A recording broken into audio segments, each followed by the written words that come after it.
Success Mantra, V shape future. Hello students, welcome again to the Success Mantra in this particular very special session of the current affair। इसमें हम deal करने वाले हैं सितंबर 2023 के important questions जो उस month में के करंट अफेयर्स में रहे और जो रिलेवेंट हैं अपकमिंग एग्जामिनेशंस के लिए, तो उसको आप एक बार जरूर देखिए। इंपॉर्टेंट है ये क्वेश्चंस जो है एग्जाम में आ सकते हैं, है ना। जितने भी ये जितने टॉपिक्स से क्वेश्चन बनाए गए हैं उसको भी आपको थोड़ा सा सर्च आउट करना चाहिए, थोड़ा डिग आउट करना चाहिए, देखना चाहिए, है ना। इन टॉपिक के बारे में पता होना चाहिए आपको।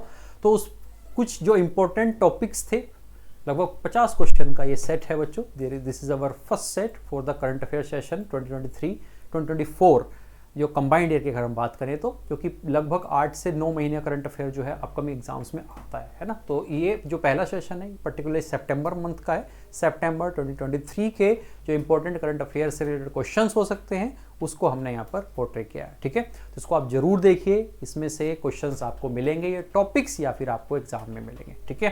तो चलिए स्टार्ट करते हैं without any delay. The very first question जो आप देख पा रहे होंगे एक अफस्पा एक्ट से है ना, armed force special power act से रिलेटेड ये एक्ट है, कानून है। नॉर्थ ईस्ट में अक्सर ये एक्ट लगा रहता है क्योंकि भारत सरकार उन्हीं एरियाज़ में इन एक्ट्स को जो है बच्चों इम्पोज करती है जहाँ पर थोड़ा कैओटिक सिचुएशन रहता है, थोड़ा सा इमरजेंसी जैसी कंडीशंस रहती हैं, या फिर जहाँ पर नॉर्मल लॉ एंड ऑर्डर की परिस्थितियाँ नहीं बन पाती, वहाँ पर गवर्नमेंट इस तरह के इस एक्ट को, अफस्पा एक्ट को जो है बच्चों वो इनेक्ट करके रखती है। ये जो पर्टिकुलर अफस्पा एक्ट है, हालांकि नॉर्थ ईस्ट के मल्टीपल स्टेट्स में आपको देखने को मिलेगा, लेकिन क्वेश्चन किस बारे में बोल रहा है कि रिसेंटली किस स्टेट में या स्टेट्स में मिनिस्ट्री ने इसको एक्सटेंड किया है ना। मतलब एग्जिस्ट तो पहले से ही कर रहा था, एग्जिस्ट नहीं पूछा उसने पूछा कि एक्सटेंड किस में किया है। तो इसका आंसर होगा बच्चों सी, नागालैंड और अरुणाचल प्रदेश में गवर्नमेंट ने जो है इस एक्ट को भी रिसेंटली जो है एक्सटेंड कर दिया है ना। अब इसमें मणिपुर भी है ना, तो बच्चे कंफ्यूज नहीं होना है उससे, बच्चों कंफ्यूज नहीं होना है। मणिपुर में वायलेंस जरूर हुआ, प्रॉब्लम जरूर हुई, लेकिन अफस्पा का जो एक्ट जो एक्सटेंड किया गया है वो कहाँ किया गया है रिसेंटली, अरुणाचल प्रदेश और नागालैंड में उसे क्या किया गया है, एक्सटेंड किया गया है, ठीक है। तो ये याद रखना है, जिसका आंसर है वो सी होगा, आंसर सी होगा, ठीक है। ये याद रखिए बच्चों। नेक्स्ट जो क्वेश्चन है, नेक्स्ट क्वेश्चन की तरफ अगर हम चलते हैं, second question relate with the first green hydrogen fuel cell bus कहाँ चली है, किसने चलाई है ना। तो देखिए बच्चों, ट्रांजिशन हमें करना है फॉसिल फ्यूल्स को, जो फॉसिल फ्यूल्स हैं उनको हमें छोड़ देना है, ठीक है, और फॉसिल फ्यूल से मूव कर जाना है किसकी तरफ, रिन्यूएबल एनर्जी की तरफ, ठीक है। And this is the transition, ठीक है, यही ट्रांजिशन है, ओके। और ये ट्रांजिशन करने के लिए IOCL ने फर्स्ट स्टेप उठाया है ये कि cell fuel based cell buses started की गई है ना। ये तो जो hydrogen fuel cells based buses को जो है स्टार्ट करने का इनिशिएटिव है इंडियन ऑयल कॉर्पोरेशन का, आपको देखने को मिलेगा, ठीक है। तो ध्यान से इसको पढ़िएगा, क्वेश्चंस आ सकते हैं आपके एग्जाम्स के लिए, ये रिलेवेंट है, ठीक है। बाकी किस तरह से क्या गोल्स हैं गवर्नमेंट के 2020-2030 में गवर्नमेंट क्या अचीव करना चाहिए, क्लासरूम प्रोग्राम में हमने इसको डिटेल में डिस्कस किया है ना।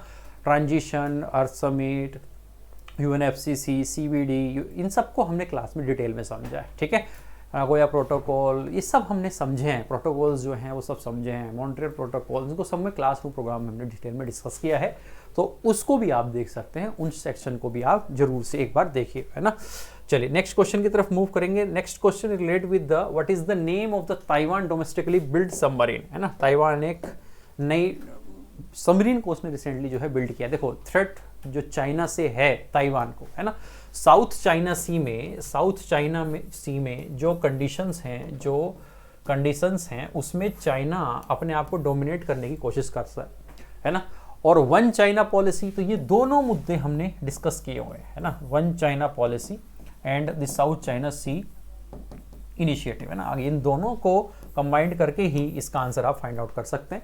तो साउथ चाइना सी में डोमिनेंस रखता है पार्शियल स्प्रेटले आइलैंड पे, अब तो स्कारबोर आइलैंड पे भी फिलीपींस के साथ इशू चल रहा है चाइना का।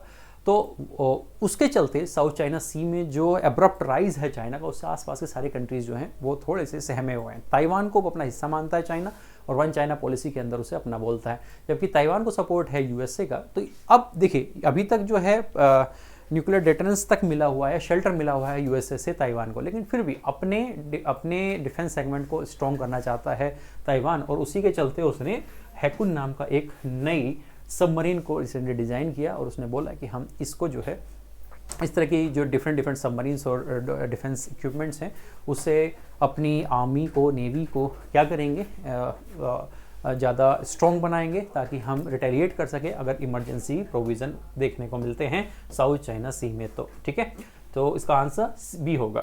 Next, in which year Canada join five eyes alliance, है ना बच्चों। ये क्वेश्चन देखिए, फाइव आइज का जो कॉन्सेप्ट है वो 1946 में जो है सबसे पहले जो है यूके और यूएसए ने जो है वो स्टार्ट किया फाइव आइज अलायंस। ठीक है, फाइव आइज अलायंस में 5 कंट्री आपको रिसेंटली जनरली देखने को मिलेंगे। 5 कंट्री के नाम पहले हमें जानने होंगे बच्चों।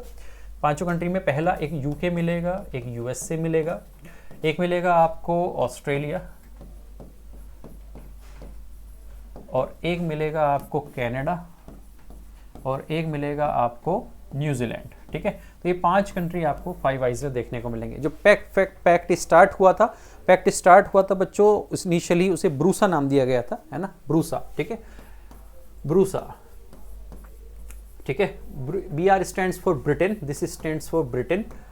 ओके, और यूएसए आप जानते हैं United states of America. Okay, और उसके बाद उसका नाम बदल के ब्रूसा से कर दिया गया यूके यूएसए अलायंस, है ना। 1946 में इस तरह से एक स्पीच देते हैं मिस्टर चर्चिल, और उसके बाद जो है उसका नाम बदल के हो जाता है यूके यूएसए पैक्ट। यूके का मतलब हो गया यूनाइटेड किंगडम, और यूएसए का मतलब हो जाएगा आपका यूनाइटेड स्टेट ऑफ अमेरिका। ठीक है, उसके बाद इसमें एंट्री होती है कुछ समय बाद इसमें एंट्री होती है कनाडा की, और कनाडा जब इसको ज्वाइन करता है तो उसके बाद जो है ये 2 से नंबर बढ़ के 3 हो जाता है। उसके बाद 2 कंट्री और ऑस्ट्रेलिया और न्यूजीलैंड भी इसको क्या करेंगे बच्चों, ज्वाइन कर लेंगे। ठीक है, ये याद रखना है आपको। तो यूके यूएसए के बाद जो अगला पार्टनर इसमें होता है वो होता है कनाडा। 1946 में इसका नाम बदल के बच्चों ब्रूसा से किया गया था यूके यूएसए, एंड 1948 में फिर इसको जो है कनाडा जो है बच्चों ज्वाइन कर लेता है ना। तो पर्टिकुलर आंसर इज बी। ठीक है, यूके यूएसए के बाद ये पैक्ट बच्चों 1946 में होगा, 1946 में। हालांकि 1941 में स्टार्ट हो जाएगा ब्रूसा, उसके बाद जो है 1946 में UK USA pact, and then Canada will join it in 1948। ठीक है, ये याद रखना है आपको। नेक्स्ट जो न्यूज़ है उसको आप एक बार देखिए।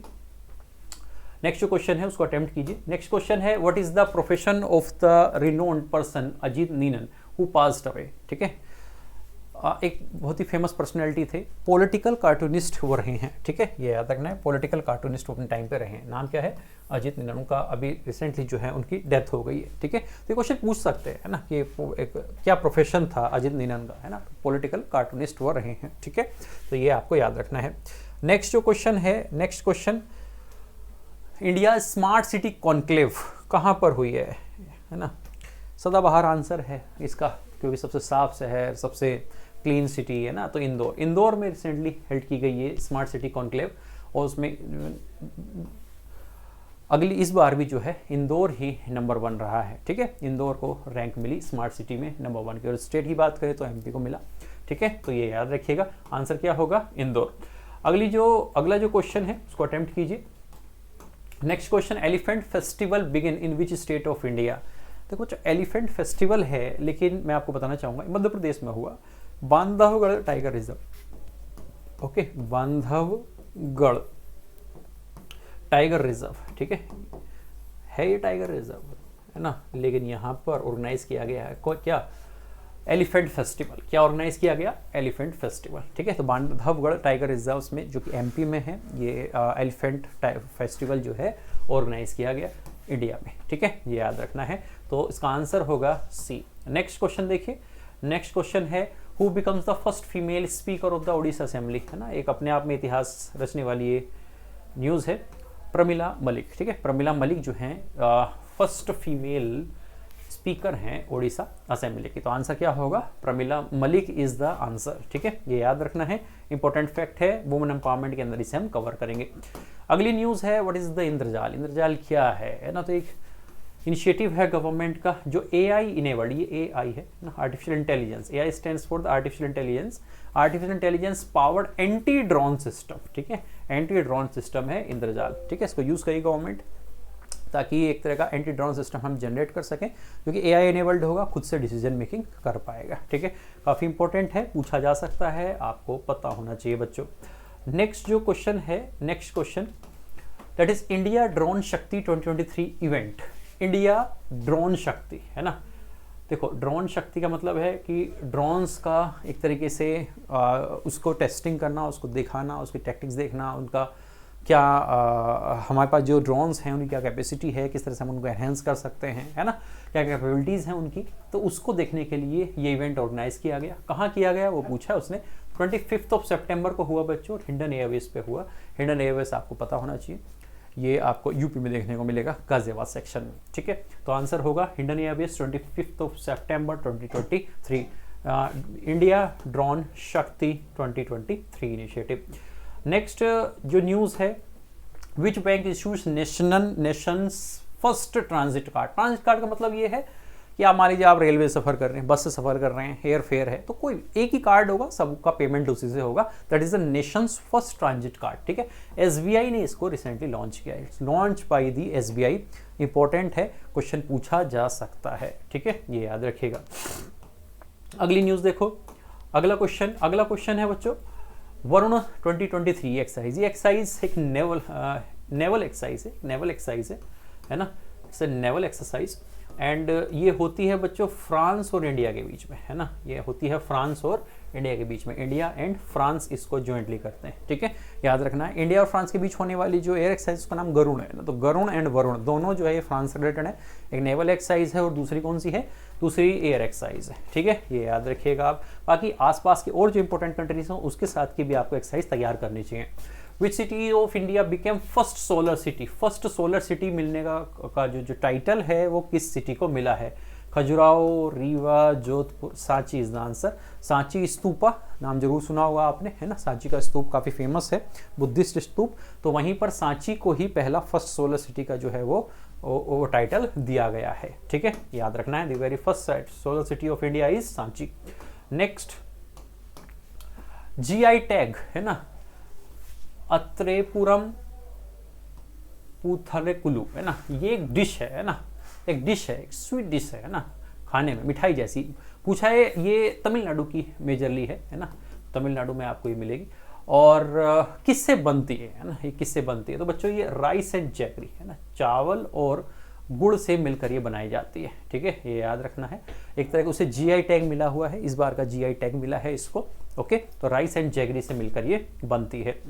नेक्स्ट देखिए, इंपॉर्टेंट GI टैग से रिलेटेड जो न्यूज़ हैं वो आपको पढ़नी चाहिए। सितंबर मंथ में जो GI टैग मिले हैं उसको यहाँ मैंने मेंशन किया है। The second GI tag that is काला जीरा राइस है ना, ये कोरापुट डिस्ट्रिक्ट में होता है। अब डिस्ट्रिक्ट का नाम देख के ही वैसे आप आंसर कर सकते हैं, क्या आंसर होगा, ओडिशा। कोरापुट डिस्ट्रिक्ट कहाँ पर है, ओडिशा में है, तो ओडिशा का काला जीरा राइस जो है उसको भी GI टैग दिया गया है, ठीक है। सितंबर मंथ के करंट अफेयर हैं बच्चों, तो सितंबर मंथ में ये 2 GI टैग इंपॉर्टेंट हैं। The third GI tag is related with the Salem sago है ना, सलेम नाम सुनकर ही आप आंसर कर पाएंगे, है ना, तमिलनाडु का ये एक बहुत फेमस सिटी है, तो तमिलनाडु से ये देखने को मिलता है। सलेम सागो छोटे छोटे जैसे आपने व्रत में नहीं खाया जाता, वो सफ़ेद साबूदाना टाइप कुछ इस तरह से होता है सलेम सागो, तो उसको GI टैग दिया गया है, ठीक है, तमिलनाडु से ये बिलोंग करता है। अगली जो न्यूज़ है, अगला जो क्वेश्चन है that is India's first light house festival. Light house होते थे बच्चों पुराने ज़माने में, समुद्र के किनारे बने होते थे ऊंचे ऊंचे, और जहाज जो शिप्स आते थे उनको डायरेक्शन देने का, दिखाने का काम वो किया करते थे। गोवा में इसे सेलिब्रेट किया गया है, जितने भी पुराने लाइट हाउस हैं उनकी मरम्मत की जाएगी, उनको लाइट वगैरह वहाँ पर लगाएगी, उनको जगमगाया गया, और ये पहला लाइट हाउस फेस्टिवल जो है सेलिब्रेट किया गया गोवा के अंदर, ठीक है। एक हेरिटेज कल्चर स्टेप को दिखाता है ये कंट्री के अंदर, ओके। आजकल तो नेविगेशन है, गूगल मैप है, अब तो अपना भारत का भी IRNSS है, तो नाविक, तो आज के टाइम पर चीज़ें बहुत आसान है, शिप्स को मूव कराना आसान है। पुराने ज़माने पर ये लिटिल बिट टफ होता था, तो लाइट हाउस की व्यवस्था की जाती थी, ठीक है। अगली न्यूज़ देखनी है, अगला क्वेश्चन देखना है, that is relate with the which state of the USA declares October month as Hindu heritage है ना, अक्टूबर मंथ को हिंदू हेरिटेज मंथ बताने वाला USA का कौन सा डिस्ट्रिक्ट है। कौन सा है? टेक्सास नहीं, फिलाडेल्फिया नहीं, कैलिफोर्निया नहीं, Georgia is the answer. Georgia जो स्टेट है यूएसए का, जैसे यूपी स्टेट है भारत का, है ना, वैसे ही तो जॉर्जिया स्टेट ने अक्टूबर मंथ को हिंदू हेरिटेज मंथ घोषित किया है, प्रोक्लेम किया है। ठीक है, नेक्स्ट जो न्यूज है, स्टैचू ऑफ वननेस है ना, स्टैचू ऑफ वननेस ये किस सिटी में स्टैब्लिश है? ओके, ओंकारेश्वर। बच्चों ये स्टैचू जो है वो है किसका? तो ये स्टैचू है आदि शंकराचार्य जी का, है ना, आदि शंकराचार्य, है ना, आदि शंकराचार्य जी का है। ठीक है, ओंकारेश्वर एक ज्योतिर्लिंग भी है, नर्मदा रिवर के बैंक पे है, नर्मदा रिवर, है ना, नर्मदा रिवर। ठीक है, नर्मदा रिवर के बैंक पर ये देखने को मिलेगा। ठीक है, स्टैचू ऑफ वननेस आदि शंकराचार्य, अद्वैतवाद का कॉन्सेप्ट उन्होंने दिया था। ठीक है, अद्वैतवाद का कॉन्सेप्ट दिया था उन्होंने। ठीक है, ये याद रखना है। अगला जो क्वेश्चन है, that related with the international lawyer conference was held in which city, है ना, किस सिटी में इंटरनेशनल लॉयर कॉन्फ्रेंस हुई है बच्चों? न्यू दिल्ली, न्यू दिल्ली में हुई है। ठीक है, ये याद रखना है, न्यू दिल्ली में ये इंटरनेशनल लॉयर कॉन्फ्रेंस हुई है। ठीक है, ये याद रखिएगा। अगली जो न्यूज है, that is fire on the Ganga. एक बुक है ये, फायर ऑन द गंगा, ये बुक किसने लिखी है ना, किस ऑथर ने ये बुक लिखी है? आंसर होगा बच्चों राधिका अयंगर, है ना, राधिका अयंगर ने ये बुक लिखी है।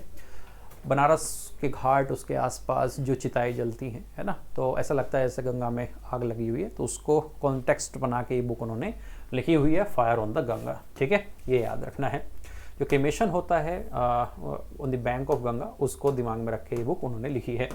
अगला जो क्वेश्चन है, लेट्स मूव फॉरवर्ड। ठीक है, ये जो बुक पब्लिश हुई है ना, लेट्स मूव फॉरवर्ड, ये किस इंस्टीट्यूशन की ने के साथ मिलकर, किन किन इंस्टीट्यूशन ने मिलकर जो है इसको let's move forward book publish करी है ना? आंसर है एनसीईआरटी एंड यूनेस्को।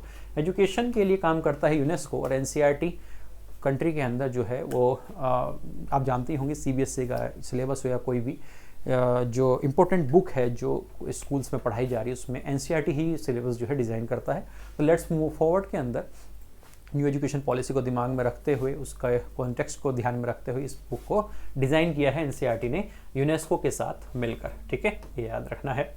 अगला जो क्वेश्चन है, दैट इज किसान ऋण पोर्टल। ठीक है, किसान ऋण पोर्टल है ना, ये किस चीज़ को प्रमोट करता है? क्या ये फर्टिलाइजर को प्रमोट करता है? नहीं। मैकेनिकल टूल्स को? नहीं। Irrigation equipments? नहीं। किसान क्रेडिट कार्ड, है ना, किसान क्रेडिट कार्ड केसीसी को ये प्रमोट करता है। आप कर्जा ले सकते हैं, यानी कि आपको सूदखोर, मुनाफाखोरों के, महाजनों जो गांव में लोन देते हैं, है ना, महंगा महंगा, ओके, उनके चक्कर में पड़ने की जरूरत नहीं है। किसान अपना रजिस्ट्रेशन करा सकते हैं केसीसी में, और उनको एक फिक्स अमाउंट का जो लोन है वो सैंक्शन किया जाएगा केसीसी कार्ड के अंदर। ठीक है, ये याद रखना है। नेक्स्ट जो न्यूज़ है, नेक्स्ट क्वेश्चन, नारी शक्ति वंदन अधिनियम, special session of the parliament by Modi government, कौन सा कॉन्स्टिट्यूशनल अमेंडमेंट है? 106 है ना, 106 कॉन्स्टिट्यूशनल अमेंडमेंट है नारी शक्ति वंदन अधिनियम।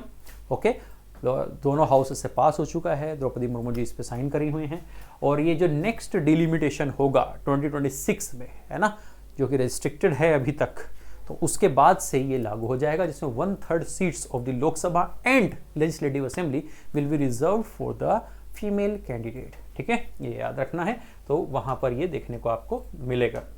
नेक्स्ट जो न्यूज़ है वो है, how many world's heritage sites of India under UNESCO list. तो टोटल साइट्स है 42, 2 इसी साल ऐड हुई हैं, आपको पता होनी चाहिए। एक है शांति निकेतन, शांति निकेतन, और दूसरा है Hoysala temple, Hoysala temple.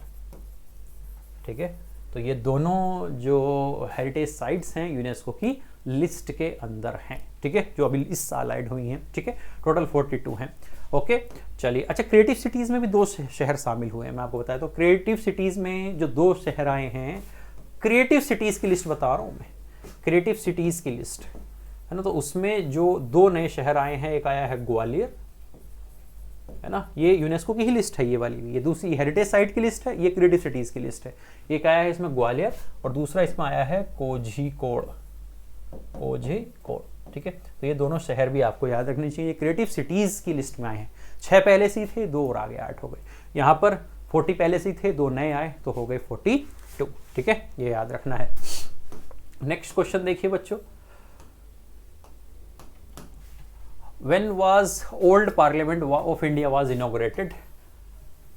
18th of January 1927 and Lord Irwin was the viceroy who inaugurate the old parliament। ठीक है, ओल्ड पार्लियामेंट अब सेंट्रल विस्टा प्रोग्राम से जो है रिप्लेस हो गई है। अब जो नया संसद लगता है वो सेंट्रल विस्टा में लगता है। जो पुराना संसद था लगभग 100 साल का आर्किटेक्चर हो गया था, स्पेस भी नहीं था, कंजस्टेड भी था, और नए डिलिमिटेशन के बाद तो मेंबर ऑफ एमपी और बढ़ जाएंगे, तो उस वजह से जरूरत भी थी, तो उसको बनाया गया है, इनोग्रेट किया गया। अब जो पुराना का इनोग्रेशन है वो आपको पता होना चाहिए, वो 18th of January 1927 को उसका इनोग्रेशन किया था लॉर्ड इरविन ने। जो अब ओल्ड पार्लियामेंट है उसको किस नाम से जाना जाएगा? तो संविधान सदन नाम से उसे जाना जाएगा। संविधान भवन, संविधान सभा, संविधान निलय या संविधान सदन? तो आंसर रहेगा संविधान सदन। जो ओल्ड पार्लियामेंट है उसे संविधान सदन के नाम से जाना जाएगा, है ना, उसको। नेक्स्ट न्यूज़ देखिए, नेक्स्ट क्वेश्चन, रिसेंटली यशोभूमि। तो यशोभूमि बच्चों ये दिल्ली में द्वारका में ये बनाया हुआ है। आपने अगर भारत मंडपम जानते हो तो भारत मंडपम को G20 के दौरान बनाया गया था, है ना। तो वैसे ही एक यशोभूमि भी एक सेगमेंट है जिसको डिज़ाइन किया गया है द्वारका दिल्ली में, है ना। ये दिल्ली की मैं बात कर रहा हूँ, तो वहाँ पर ये किससे रिलेटेड है? तो ये एक एक्सपो सेंटर है और convention expo centre, international convention and expo centre है ये। ठीक है, international convention and expo centre, exhibition लगते हैं, कुछ डिस्प्ले होना होगा तो वो यहाँ पर डिस्प्ले किया जाएगा टाइम टू टाइम। ठीक है, ये याद रखना है। नेक्स्ट जो क्वेश्चन है दैट इज उपज। उपज किससे रिलेटेड है? Unified portal for agriculture statics. उपज इज रिलेट विद द कि कौन सा इंस्टीट्यूशन है जो इसे सपोर्ट करता है? नीति आयोग का इनिशिएटिव है बच्चों, है ना, उपज। उपज, ठीक है, ये याद रखना है। उपज is a portal which is launched by the NITI Aayog. तो एग्रीकल्चर में क्या डेवलपमेंट है उसको देखने का ये काम करेगा। ठीक है, ये याद रखना है। नेक्स्ट जो है Bharat the mother of democracy, है ना, ये पोर्टल किसने लॉन्च किया है?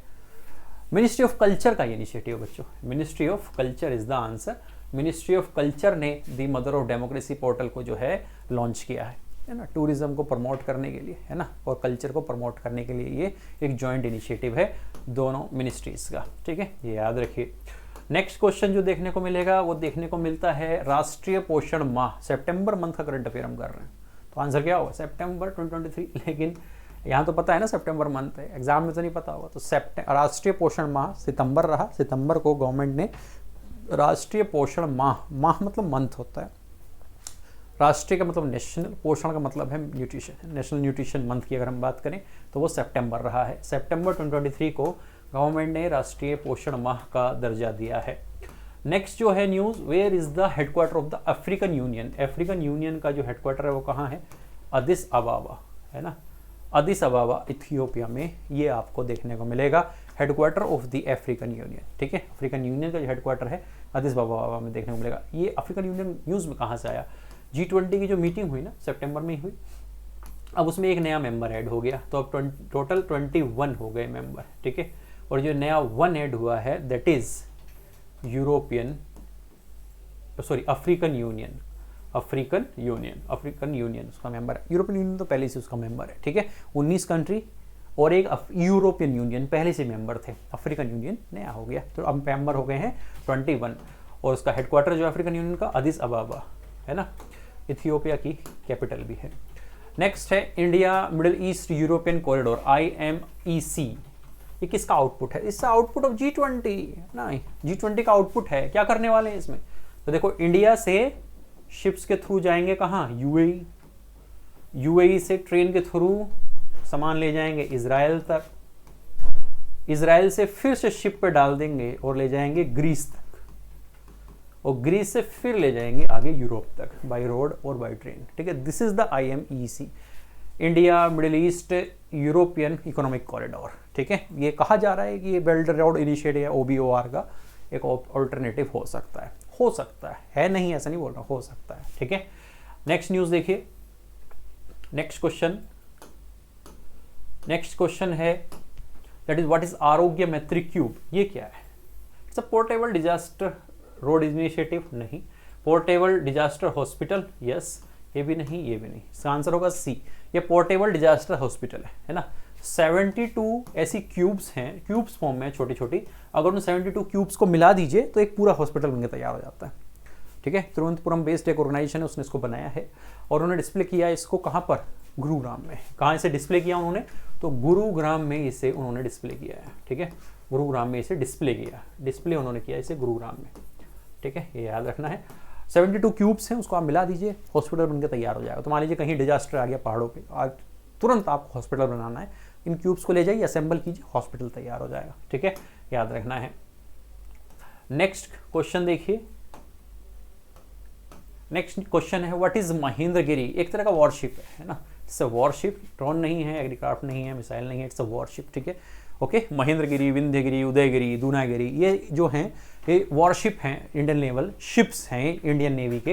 ये जो कुछ ऐसे कवर्ट्स और डिस्ट्रॉयर हैं जो यूज़ करेगी Indian Navy to attack someone else Navy. ठीक है, याद रखना है। नेक्स्ट है काकरपाड़ा न्यूक्लियर पावर प्लांट में जो नया डोमेस्टिकली बिल्ड जो नई यूनिट इस्टेब्लिश हो रही है उसकी कैपेसिटी कितनी है ना, what is the capacity, 700 megawatt. ठीक है, अभी तक जो थे ना हम, चाहे वो प्रेशराइज हैवी वाटर हो, चाहे बॉइलिंग वाटर हो, या फिर लिक्विड सोडियम से रिलेटेड फास्ट फीडर रिएक्टर, इसके लिए हम सारी टेक्निक जो हम बाहर से हम जो है टेक्नोलॉजी को इंपोर्ट किया करते थे।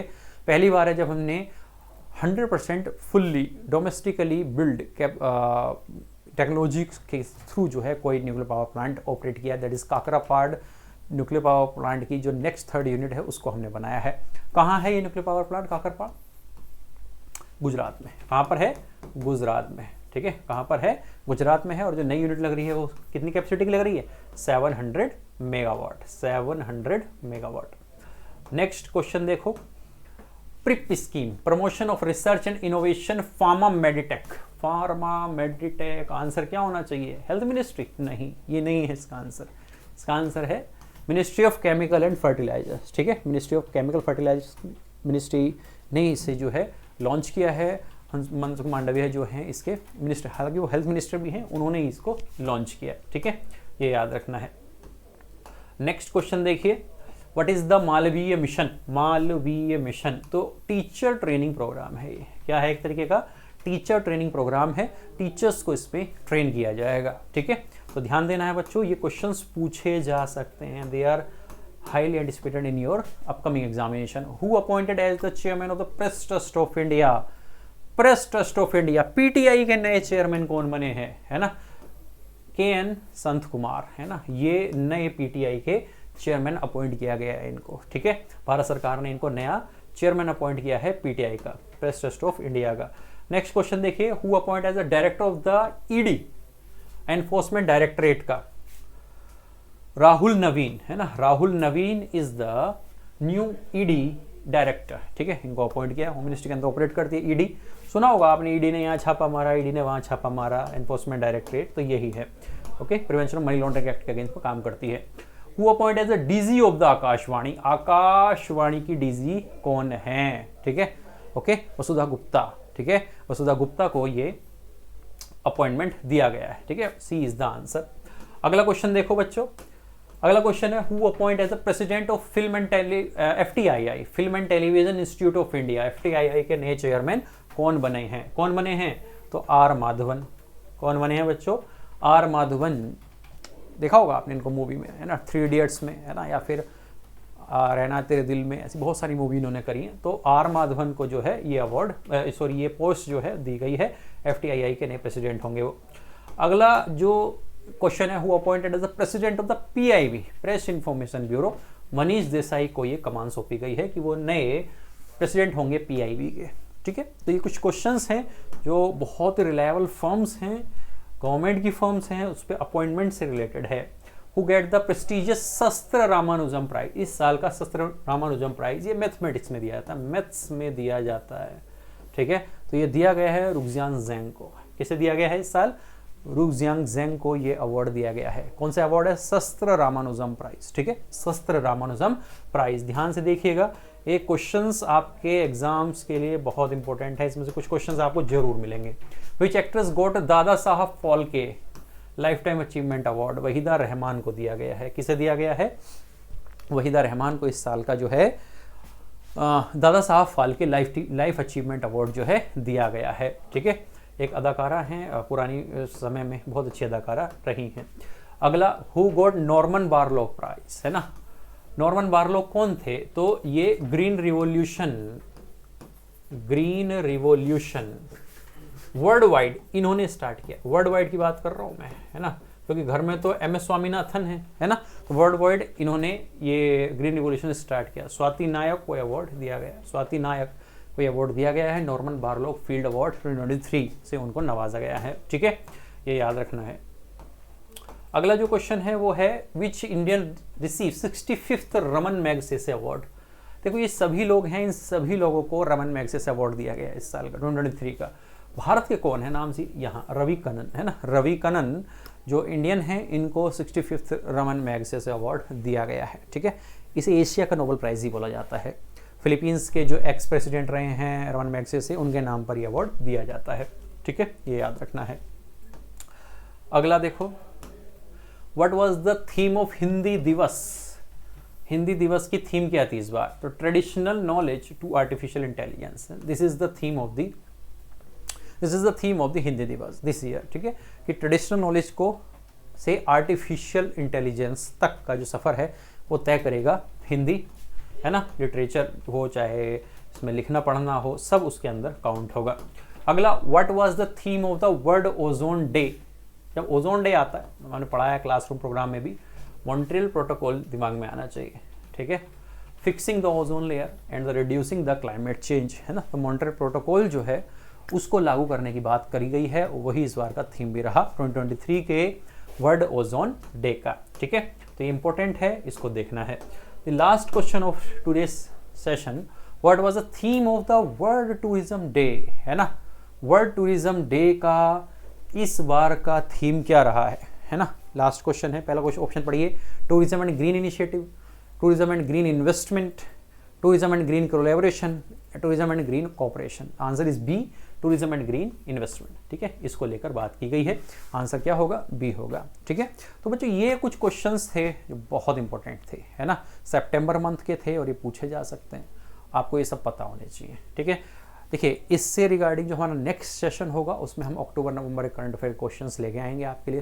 2 मंथ के क्वेश्चंस उसमें होंगे और इम्पोर्टेंट क्वेश्चन, सारे क्वेश्चन ही इंपॉर्टेंट है। इसके अलावा हमारा एक्सेस टू सक्सेस सेक्शन जो है उसको भी आपको देखना है, ATS, उसमें भी बहुत इंपॉर्टेंट क्वेश्चंस को हम डिस्कस करने वाले हैं। ठीक है, तो आपको एक्सेस टू सक्सेस हो चाहे success mantra concept of programme हो, उसको आप देखिए। उसमें मैंने ज्योग्राफी और पॉलिटी के कुछ इसेंशियल कॉन्सेप्ट्स को एक्सप्लेन करने की कोशिश करी है। ये पूरे सीक्वेंस में है, ऐसी रैंडम नहीं है, एक सीक्वेंस में है। तो एवरीथिंग इज सीक्वेंशियल और आपको सीक्वेंस को पढ़ लेना है ताकि आपके अपकमिंग एग्जाम्स के लिए बहुत ही हेल्पफुल होगा। ठीक है, देखिए टाइम बहुत कम है, उसको अच्छे से यूटिलाइज करने के लिए इनिशिएटिव दिए गए हैं। तो प्लीज़ इस सेशन को शेयर कीजिए, लाइक कीजिए, सब्सक्राइब कीजिए सक्सेस मंत्रा का चैनल। ओके, ये बहुत ही फ्रूटफुल रहने वाला है। तो तब चलिए, तब तक के लिए हम नेक्स्ट सेशन में जो है आपसे मिलेंगे कुछ नए क्वेश्चंस के साथ। तब तक के लिए थैंक यू बच्चों, थैंक यू वेरी मच।